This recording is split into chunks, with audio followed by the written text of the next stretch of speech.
Bom dia a todos, graça e paz do Senhor Jesus seja com todos nós. Uma ótima terça-feira para todos. Hoje é dia 18 de abril de 2023. Seja muito bem-vindo ao nosso devocional de hoje. E nesta terça-feira, dando sequência aí à nossa maratona de leitura bíblica, vamos falar de Ezequiel capítulo 19, 20 e 21.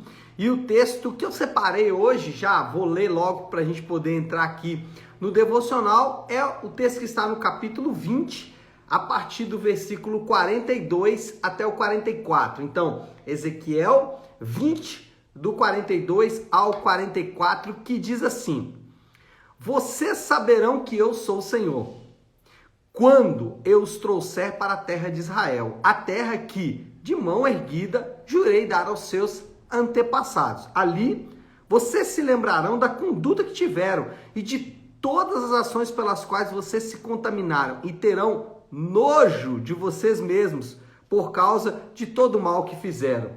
E saberão que eu sou o Senhor, quando eu tratar com vocês por amor ao meu nome e não de acordo com seus caminhos maus e suas práticas perversas, ó nação de Israel, palavra do soberano, o Senhor. Bom, o texto aí é altamente rico, né? Muito rico e muito profundo também, mas vamos entender aqui o contexto do qual se dá aqui esse texto. Lembra que Ezequiel ele está em uma série de profecias diretas aos líderes e ao povo de Judá.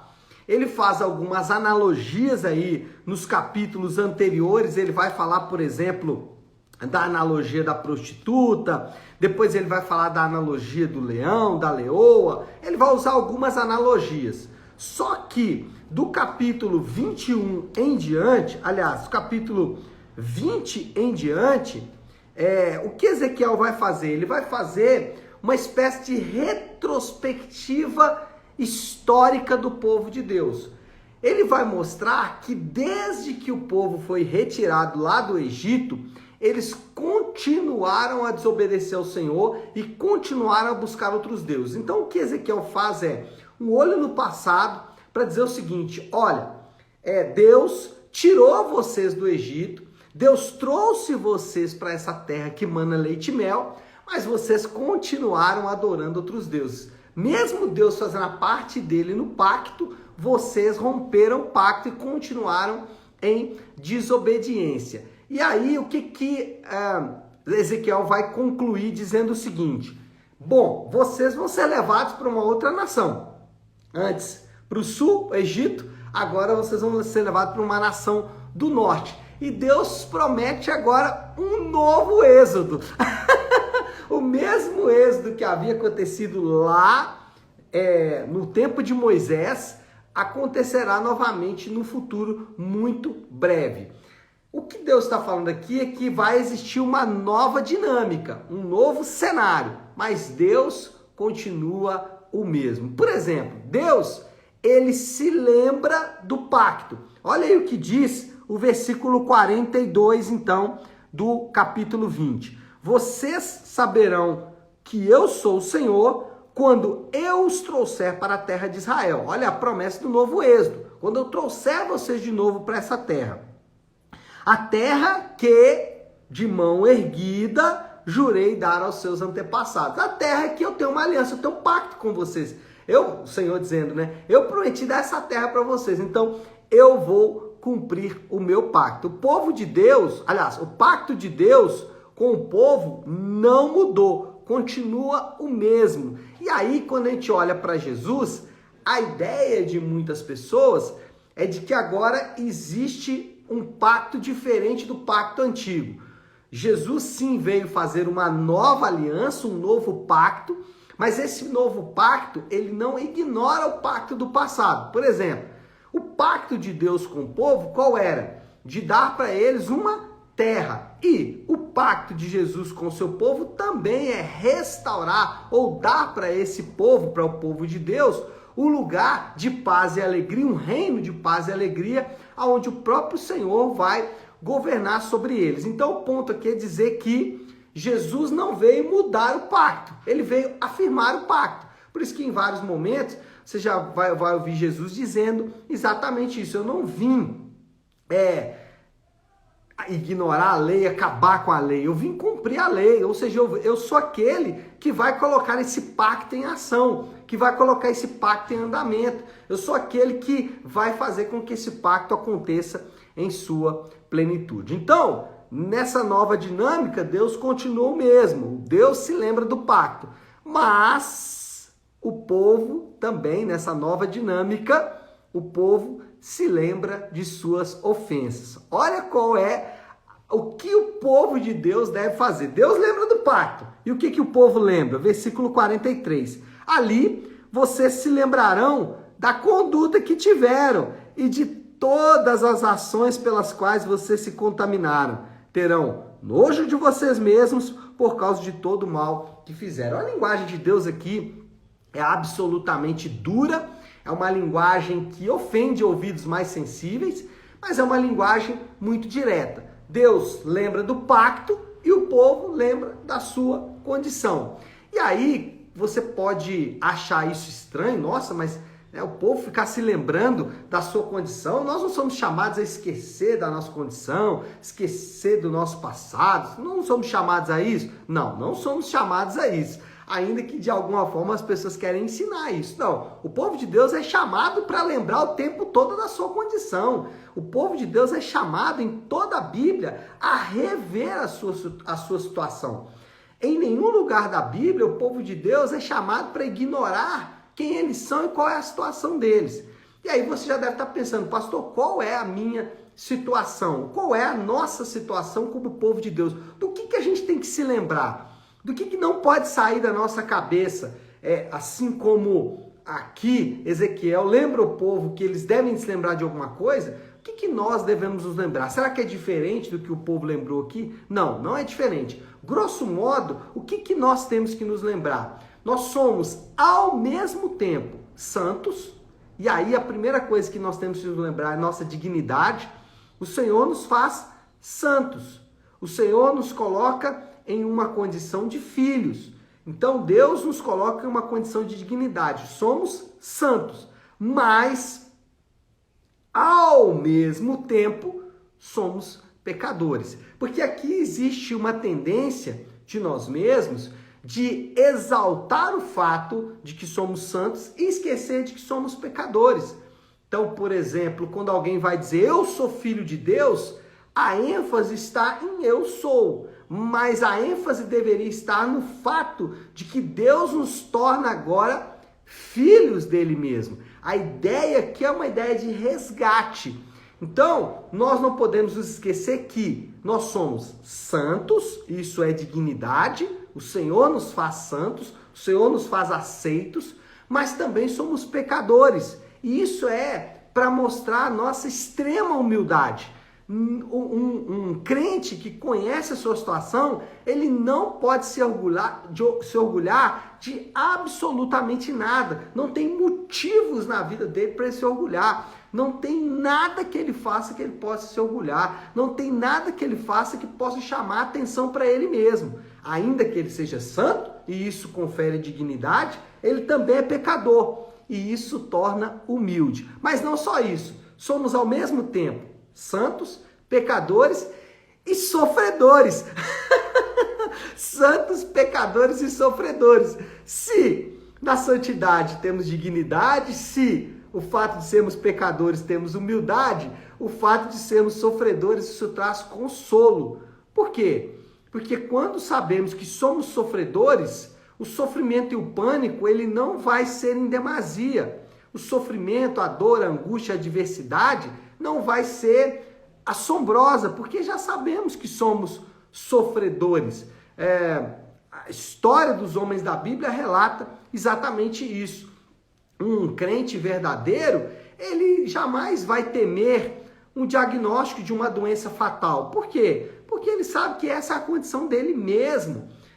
Um crente jamais vai lamentar em demasia uma bancarrota financeira. Por quê? Porque ele sabe que a condição dele é de sofredor. Então, nós somos, ao mesmo tempo, santos, pecadores e sofredores. O povo de Deus ali, ele precisava se lembrar da sua condição. E não podemos tirar os nossos olhos da nossa condição. E essa condição, santos, pecadores e sofredores, ela se encaixa em qualquer momento da nossa vida.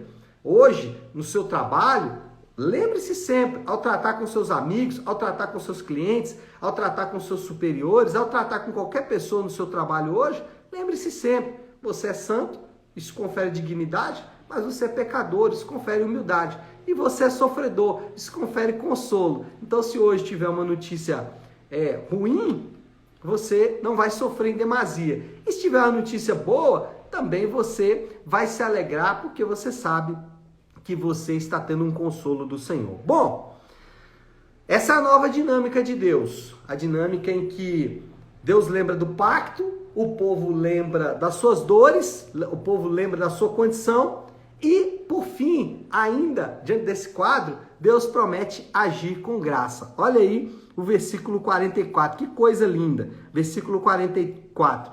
E saberão que eu sou o Senhor, quando eu tratar com vocês por amor do meu nome e não de acordo com seus maus caminhos e suas práticas perversas, ó nação de Israel. Deus, ele simplesmente ignora os atos do seu povo e promete amor.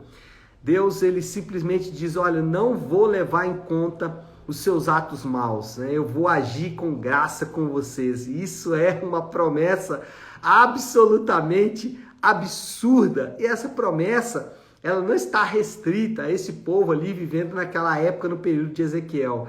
Essa promessa, ela é para mim e para você hoje. Deus promete agir com graça. Eu começo sempre o devocional dizendo, graça e paz do Senhor Jesus, ou seja, nós declaramos e vivemos essa graça o tempo inteiro. E aí, o que isso significa? Que não precisamos convencer a Deus a nos amar. Não precisamos fazer coisas para Deus nos amar, falar coisas, pensar coisas, sei lá, qualquer outra atitude que você possa pensar, que de alguma forma possa convencer a Deus a te amar. Não faça isso, né? O Senhor já te ama, o Senhor já prometeu aqui e em outros lugares que Ele agiria com graça. Então, Deus, Ele não nos trata de acordo com o nosso bem ou o nosso mal inerente. Não nos trata. E isso é maravilhoso, isso é graça, e essa graça aquece profundamente o nosso coração. Deus, ele é gracioso com o seu povo. Foi gracioso aqui, foi gracioso lá na saída, no primeiro êxodo, né, lá na saída do Egito, e é gracioso hoje conosco também. Ele promete nos amar, ele promete cuidar do seu povo, independente das suas más condutas. Pastor, então eu não preciso me preocupar muito com as minhas condutas? Aí você deve se preocupar mais ainda. Porque como você pode tratar com desprezo alguém que te tratou com tamanha graça? Não faz muito sentido, não é isso? Bom, vamos caminhar aí já para o fim? Deixa eu concluir aqui. Qual é a moral da história? Diante de Deus, não podemos nos orgulhar de nossas grandes obras, somente de seus grandes propósitos. Então, diante de Deus, Deus não chama o povo para se orgulhar de todas as boas coisas que eles fizeram, não. Deus chama o povo a prestar atenção nas suas grandes obras e a prestar atenção na sua atual situação. E qual é o desafio do Léo, a aplicação final aí para essa terça-feira? Bom, a aplicação final é uma só, né? Lembre-se da sua condição, hoje e em todo o tempo. Qual é a nossa condição? Salvos, pecadores e sofredores. Essa é a nossa condição. Isso tem dignidade, isso tem humildade e isso tem consolo. Glória a Deus por isso. Tá certo, meu povo? Bom, acho que é hora de orar, né? Vamos colocar tudo isso aí diante de Deus. Se você puder, então, pare aí um instante o que está fazendo e vamos juntos buscar a Deus em oração, pedindo a Ele misericórdia para vivermos de acordo com a palavra dele, não é isso?